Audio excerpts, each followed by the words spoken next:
The afternoon sun poured down in warm streams of gold, painting Central Park with a brightness that made the world feel alive. Children ran across the grass, their laughter bouncing off the air like bells. A man strummed a guitar near the fountain, soft notes carried away by the breeze. Strollers rattled over cobblestones, dogs barked at pigeons. And for a moment it seemed like one of those rare afternoons when the city forgot its noise and simply breathed. But on a bench tucked near a refreshment kiosk, Olivia Parker's world was coming undone. Her hand clutched at her swollen belly, nails digging into the fabric of her dress as pain seized her with brutal force. Her breath hitched, sharp and uneven, as tears slipped down her cheeks. "Something's wrong," she gasped, her voice breaking as she turned her face to her husband. "It shouldn't hurt like this." Thomas Parker, dressed in a crisp shirt with his designer watch flashing in the light, had built a reputation in the business world as a man who solved problems before others even named them. He had tamed boardrooms, silenced competitors, and turned Parker Technologies into a fortress of power. Yet in that moment, staring at his wife's contorted face, he felt a helplessness that stripped him bare. His hand moved frantically across her back, as if the motion alone could drive away her suffering. "Breathe, honey. Just breathe," he whispered, but his own voice was trembling. People slowed as they passed, curiosity etched in their eyes. A woman with a stroller paused, biting her lip, unsure whether to help. A group of teenagers leaned against their bikes, whispering. Even the park attendant, wiping down the counter of the kiosk, looked over with a mix of awkward sympathy and fear. Whispers rose around them, a current of concern tinged with the detached thrill of watching someone else's emergency. Thomas could feel it pressing in, the eyes of strangers like weights on his shoulders. He fumbled with his phone, his polished fingers clumsy, betraying the panic in his chest. His world was measured in numbers, contracts, and solutions, but what number could he dial that would erase the terror in Olivia's eyes? He pressed call, his voice breaking as he shouted into the receiver for an ambulance. And just beyond the circle of polished shoes and gasps, a small figure stood unnoticed at first. She was no taller than the bench itself, her blue cotton dress faded from too many washes, elbows patched with cloth a shade darker than the rest. The sneakers on her feet were frayed, the soles thinning, but she carried herself with quiet certainty. On her back hung a worn backpack, the zipper crooked, a stuffed rabbits are poking from the top. Her name was Emma, though no one had asked. She had been sent to the kiosk to fetch water for her mother, who waited on the far side of the park, thin and weary from days of searching for work. But Emma had stopped when she heard the cries, the kind of sound that sliced through laughter and birdsong and made the world pause. She lingered at the edge of the crowd, clutching the straps of her backpack, her small brow furrowed. The beauty of the park pressed on the scent of popcorn drifting from a vendor's cart, the shimmer of leaves under sunlight, the echo of a saxophone from the fountain, but it felt distant now. It all clashed violently with the sound of Olivia's sobs, each one raw, jagged, and pulling the air tight around them. The scene was perfect and terrible all at once. A postcard image bleeding into something far darker. Thomas sank lower, his forehead damp with sweat as he tried to mask the quiver in his voice. For the first time in years, there was nothing to buy, nothing to command, nothing to fix. He looked around at the strangers, desperate, as if one of them might know what to do. But the crowd only watched, wide-eyed, the silence heavy, and from that silence, Emma's voice would soon come, a voice too small to command, yet strong, enough to pierce through panic. But for now, she stood there quietly, her heart pounding, her instincts stirring with something she couldn't yet name. The ambulance sirens wailed faintly in the distance, a rising sound that should have brought comfort, but instead seemed afar, too slow, too late. Olivia gripped Thomas's hand so tightly that her knuckles blanched, her cries echoing across the green lawns. He tried to soothe her, his polished calm unraveling. "They're coming, Olivia. Hold on, just a little longer," he whispered.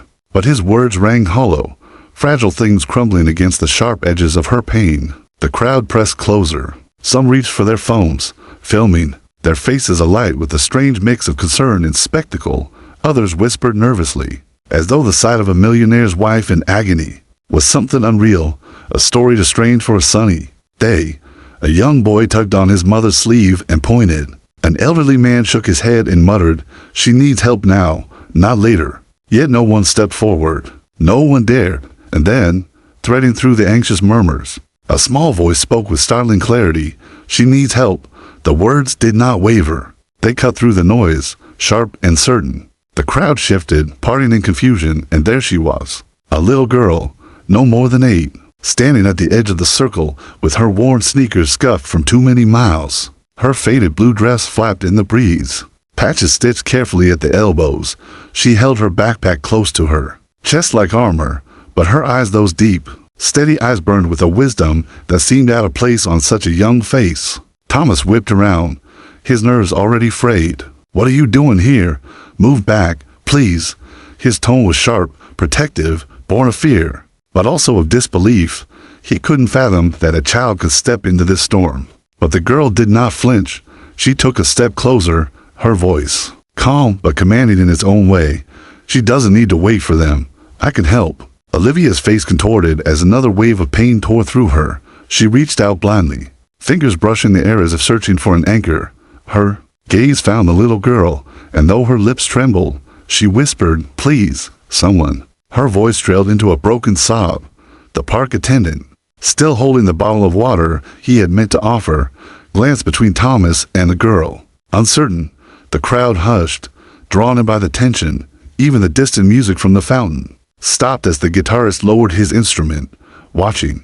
The city seemed to lean in closer. Emma, though no one had yet asked her name, walked forward with a kind of quiet courage that unsettled the polished world around her.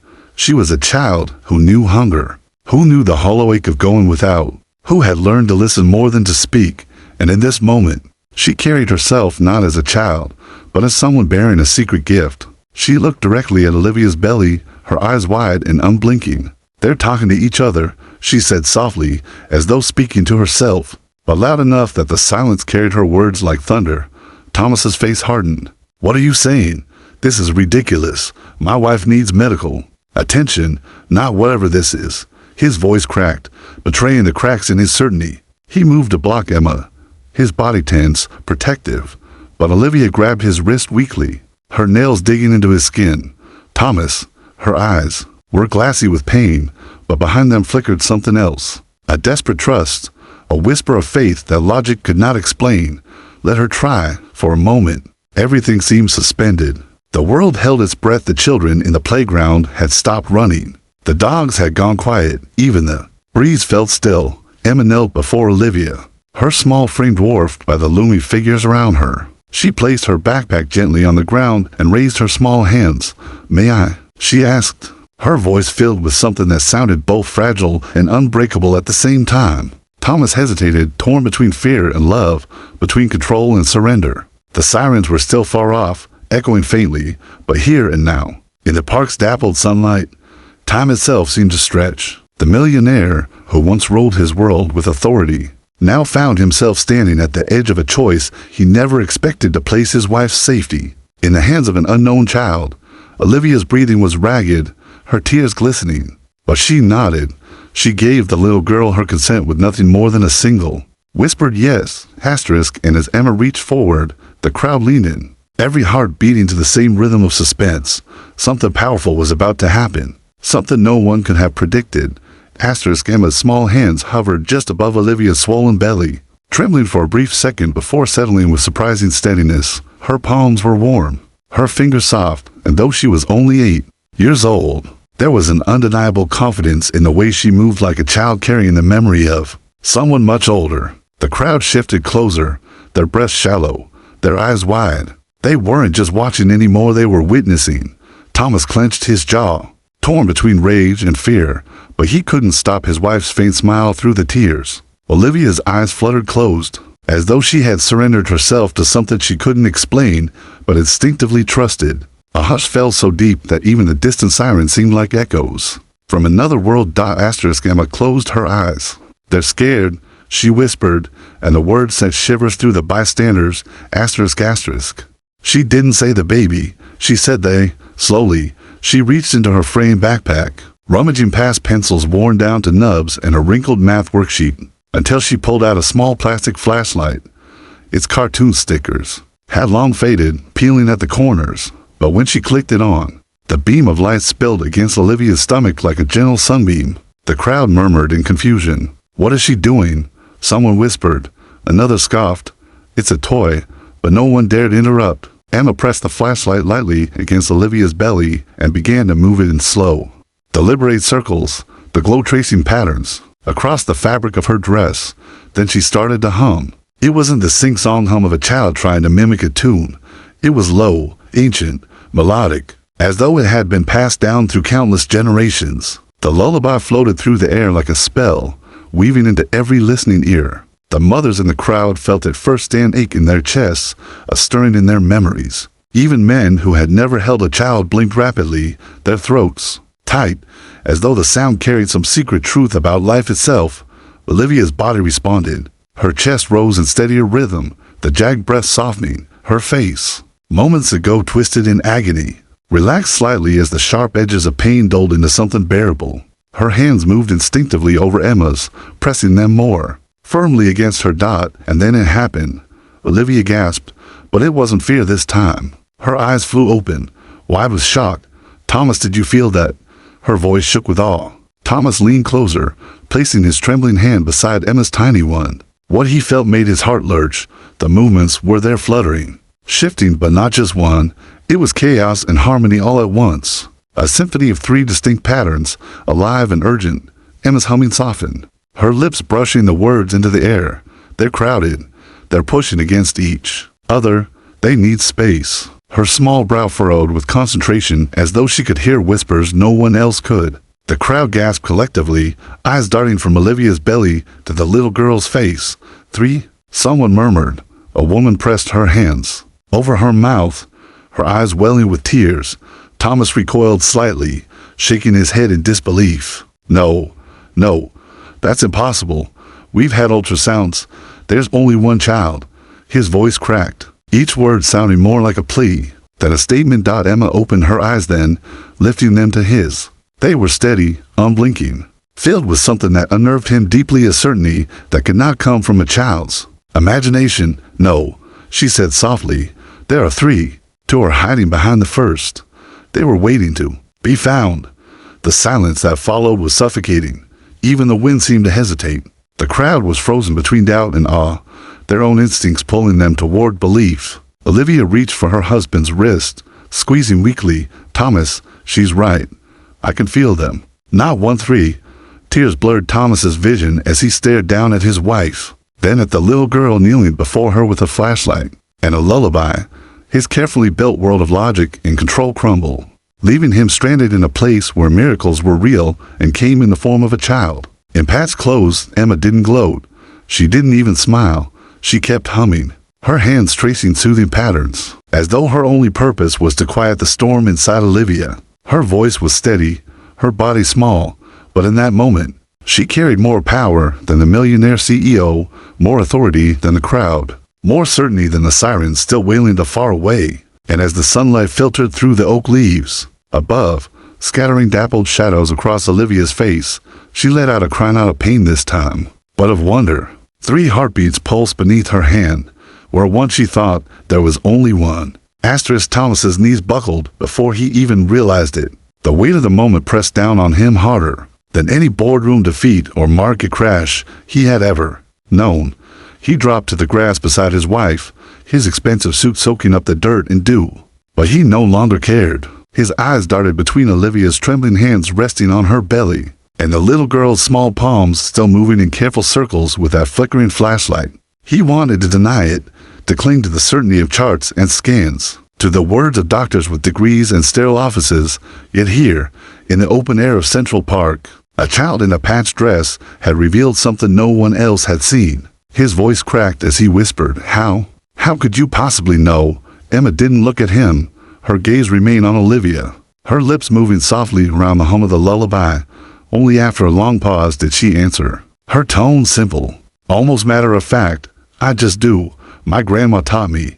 Babies talk if you listen." Not with words, but with feelings. A wave of murmurs spread through the crowd.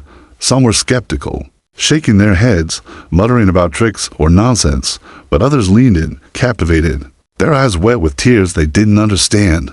A mother with an infant pressed closer, clutching her own child tighter as if sensing the truth.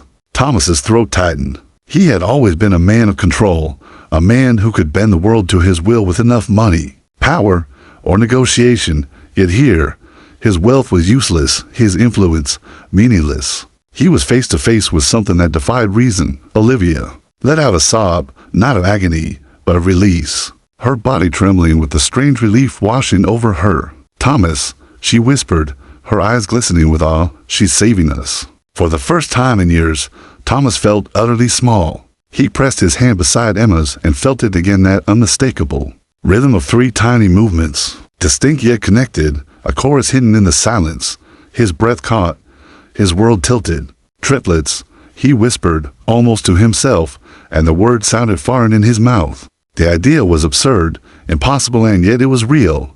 He could feel it. Emma finally opened her eyes. They locked on his, not in challenge, but in truth. "Your babies are special," she said softly, her voice carrying a weight no child should. "But they need help now. If you wait too long, one of them may fade." The warning slammed into him like a blow. His pulse raced.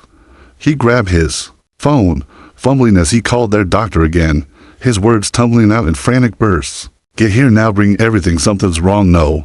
There are 3, yes, 3. His composure shattered, his voice cracked, his control stripped away. For the first time, the man who had built an empire found himself begging.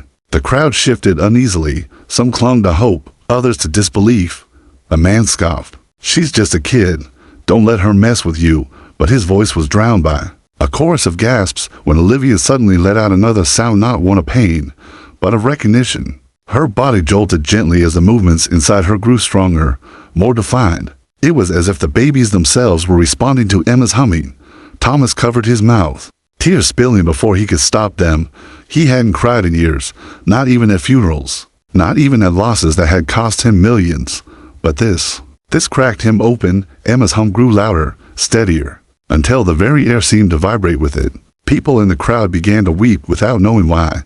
A woman whispered a prayer. A man wiped his eyes and turned away so no one would see. And then, just beyond the circle of awe and wonder, a figure stood watching, thin, anxious, half hidden behind the trunk of an oak tree, a woman with tired eyes and a faded shawl wrapped tight around her shoulders. She hadn't stepped forward yet, but her gaze never left the child on her knees. She knew that flashlight. She knew that lullaby. She knew the weight her little girl carried. Her lips parted, but no sound came. She was Rebecca, Emma's mother, and every second that passed was both pride and terror. Pride that her daughter was saving lives.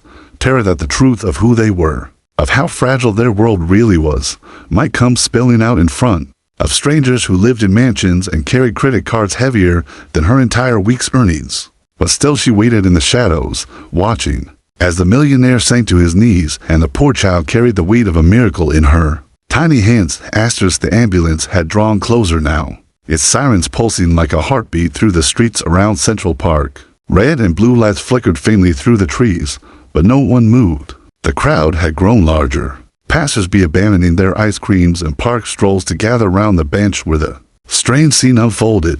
A millionaire on his knees, a pregnant woman whose sobs had turned into shuddering breaths of wonder, and a ragged little girl with a toy flashlight and a lullaby commanding the moment. Like some ancient ritual, Thomas's phone slipped from his hand onto the grass, the call still active as his doctor's voice barked questions into the void. He didn't hear them. His eyes were locked on Emma, this child who defied every boundary he understood. His voice broke as he asked again, "How do you know this? How could you possibly know what even our doctors missed?" Emma kept her eyes on Olivia's belly, her palms moving in gentle circles that seemed to echo the rhythm of her humming. "They told me," she whispered simply, "babies talk. Not like we do, but they do. My grandma used to say some people are born with ears for things the world doesn't hear." Her words sent ripples through the crowd. A few scoffed, shaking their heads. "Nonsense. She's playing a trick." But others clutched their chests, their faces streaked with tears, sensing something they couldn't explain. A grandmother in the back crossed herself. A young mother pressed her infant closer, as if protecting it while honoring the miracle before her. Thomas's walls of reason cracked further with every second. He looked at his wife, whose body was trembling not from pain now, but from awe. "Thomas," Olivia whispered, her voice soft and reverent. "I can feel them, 3 little lives." She's right. The ground seemed to vanish beneath him. All his power, all his money, all the empires he controlled, none of it meant anything if this child was the one holding his wife. and unborn children steady. His voice dropped into a ragged plea. "Please," he whispered, his pride shattered. "Tell me what to do. Tell me how to keep them safe." Emma's gaze lifted for the first time from Olivia's belly. Her eyes, deep and old for her years, met his. "They need more care. They're crowded. If you wait for doctors who only see what machines tell them, one might not make it. But if you listen, really listen, you'll hear them. You have to promise to fight for all three, even when it's hard, even when the world says you can't." The words were like a vow spoken into the earth itself. Thomas nodded, unable to speak, tears rolling freely down his face. The millionaire who once commanded markets now sat at the mercy of a poor girl's truth. And then a voice from the crowd cut sharp through the air. "This is madness." A woman in pearls and designer heels stepped forward, her expression twisted with disdain. "Are you all blind? She's a child. She's filthy. For God's sake, you're letting her play doctor on a pregnant woman? This could kill her." The hush shattered into gasps and murmurs. Emma froze, her flashlight trembling in her hand, her hum faltering. For the first time, she looked small again, like the child she was. The crowd wavered between awe and doubt, their fragile faith tipping. Thomas surged to his feet, fury igniting in his chest. His voice thundered across the park. "Enough." The woman recoiled, startled at the raw emotion in his tone. "You weren't here when she was screaming in pain. You didn't see what this little girl did. She gave my wife peace when nothing else could. If you can't see that, then leave." His hands shook as he pointed away, his authority now rooted not in power, but in desperation and gratitude. The woman faltered, muttering angrily as she pushed back into the crowd. But the damage had been done. Doubt hung heavy in the air. It was then that a shadow stirred at the edge of the circle. A thin figure stepped forward, her shawl drawn tightly across her shoulders, her face pale, but determined. Rebecca, Emma's mother, had finally emerged. Her voice was quiet, strained, but clear. "She's not pretending." All eyes turned. Her gaze moved from her daughter to the millionaires on the bench. Her grandmother was a midwife back in the mountains. She delivered hundreds of babies, knew things no machines could see. Emma listened to her stories every night. "She carries those hands, that gift." I tried to keep her small, but she was never small, not in here. She pressed her hand against her heart. The crowd was silent again, the weight of truth settling over them. Thomas looked at Rebecca, with tears still streaking his face. "Then your daughter just saved my family." Rebecca's lips trembled as she pulled Emma into her arms, clutching her close, but her eyes betrayed something else to fear. Fear that the spotlight now cast on them might reveal just how fragile their own lives were, how close they lived to the edge. The sirens were deafening now, the ambulance finally pulling up to the park gates. Paramedics rushed toward the scene, their bags in hand, their radios crackling. But even as they approached, it was clear something irreversible had already shifted. Because in the park that day, before the flashing lights and medical equipment arrived, a child from nowhere had already rewritten the truth. Asterisk, the grass trembled beneath the pounding boots of the paramedics as they burst through the crowd, their red bags swinging, radios squawking. The sirens cut abruptly, leaving a ringing silence that made every gasp, every cry, every whispered prayer louder. The men and women in uniform carried the certainty of training, the authority of science, but when they reached Olivia Parker, they froze for just a moment, because what they found wasn't chaos, it was something they couldn't name. Olivia was no longer writhing in pain, no longer gasping as though the world was tearing her apart. She was trembling, yes, but her eyes glowed with a strange light. Her hands clutched protectively round her belly, and kneeling in front of her, holding a toy flashlight against her stomach, was a poor little girl with dirt-smudged cheeks, humming a lullaby so soft and haunting that it made the paramedics hesitate before stepping forward. Thomas Parker stood, his body taut with fear and awe. He waved them in frantically. She was in agony. She couldn't breathe. Then this girl, his voice faltered, breaking in disbelief. She knew there wasn't one child, but three. The lead paramedic frowned. "Three?" He knelt, professional calm painted over his skepticism. "Sir, triplets would have been detected in ultrasounds." "Are you certain?" Thomas's voice cracked, desperation spilling through. "I felt it. I felt all three." His hand clutched his chest as though steadying his own heart. She knew before anyone else. The paramedic shot a glance at Emma, his eyes narrowing. "Step aside, sweetheart." His voice was kind but firm. The kind adults use when they don't believe a child could possibly matter in a crisis. But Olivia reached out, grabbing his wrist with surprising strength. Her voice, weak but unyielding, broke the silence. "No, don't dismiss her. She's the reason I'm still breathing." Gasps rippled through the crowd. The paramedics exchanged wary looks, their skepticism battling the raw emotion flooding the scene. Finally, the female medic pulled out a fetal Doppler, pressing it gently against Olivia's belly. The device whirred, static filling the air, until a heartbeat echoed a strong, steady rhythm. Then another. The medic's brows furrowed, lips parting. A second, distinct heartbeat joined the first. The crowd leaned forward, their collective breath hitching, and then impossible there it was, a third, softer, but undeniably real. 3 distinct heartbeats, overlapping like a choir. No machine had meant to uncover.